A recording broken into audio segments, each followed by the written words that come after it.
Hey, so the riff that I played at the beginning of this video was played by the great Israel Crosby on the famous Ahmad Jamal record, Live at the Pershing, But Not For Me. And this bass line appears on the first song of that record, which is called But Not For Me. Now I think that this little slice of jazz vocabulary is a really useful one to help bass players open up their playing a bit. Now this riff may sound complicated, but it's actually just based on a C major triad. If you can play a triad, and you can play the scale that goes along with that triad, you can play this riff over any chord. Once you understand the theory behind this riff, you can use it in your walking bass lines or in your solos. And this riff is so great that even if you don't play jazz, you can apply it to whatever kind of music you play. Country music, blues, rock, anything.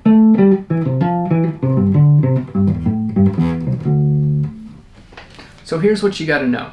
You have to know the C major triad. That's the first step. And we're gonna play it here. The next thing you need to find is the diatonic note above each of these chord tones. So what I mean by that is find the next note in the scale above the chord tone. So for example, we're starting here on G. The next note in the C major scale is A. So we're going to play A, G, and then play the rest of the triad. Okay, so again, triad, find the diatonic note above your chord tone, and play the rest of the triad. So next, we're going to continue that pattern with the third. So now we need to find the diatonic note above the third. In this case, it would be F. And then we continue the arpeggio down. Okay?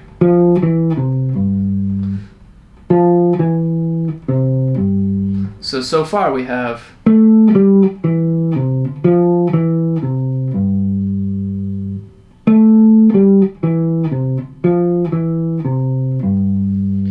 now the pattern is beginning to emerge. The next note that we're going to target is C.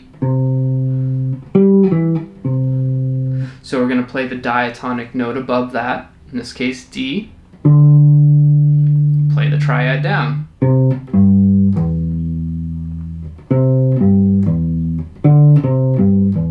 So here we go.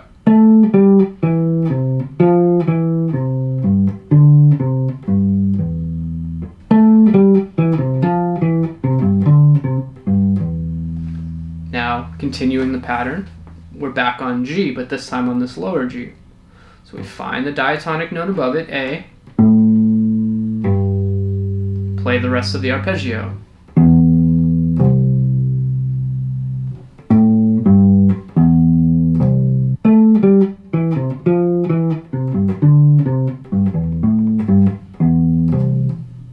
And in this case, the song goes to a D chord, so we just play a D.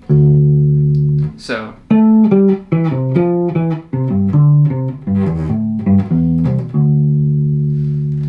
if you've made it this far, and you sort of get how this riff is structured around the triad, you can apply it to any triad. So say, for example, we were going to play over a C minor triad. We would choose a minor scale. In this case, we'll choose Dorian. So instead of playing a C major triad, we're going to play a C minor triad. But in the case of Dorian, all of the neighbor tones are the same. So that would be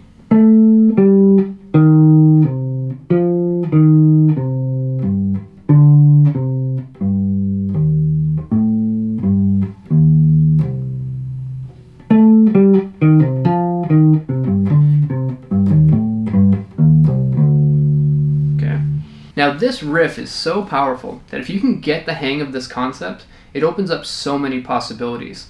Consider some of these variations.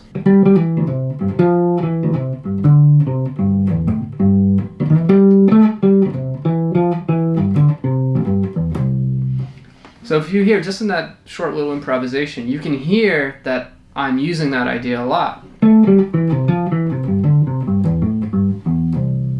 Again, you can use it over any scale. So say, for example, you were going to use C Aeolian, you get a different sound.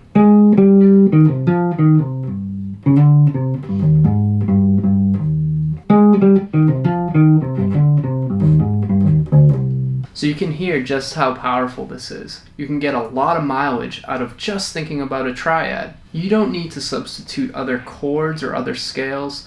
You don't need to play outside the harmony. You don't need to play any complicated chromatic approaches or enclosures.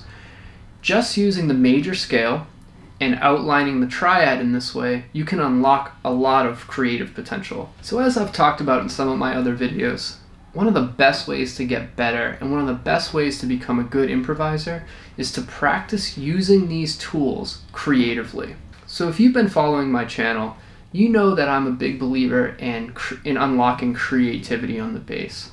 If this type of content is useful for you, please subscribe, leave me a comment, and let me know what you think. Now again, being creative on the bass is really my goal.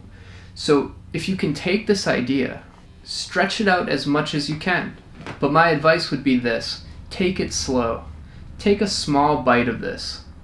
Chew it, swallow it, and then you're ready for another bite. So thank you so much for checking out the video. Please subscribe, leave a comment, let me know what you think, and I'll see you in the next one. Thanks a lot.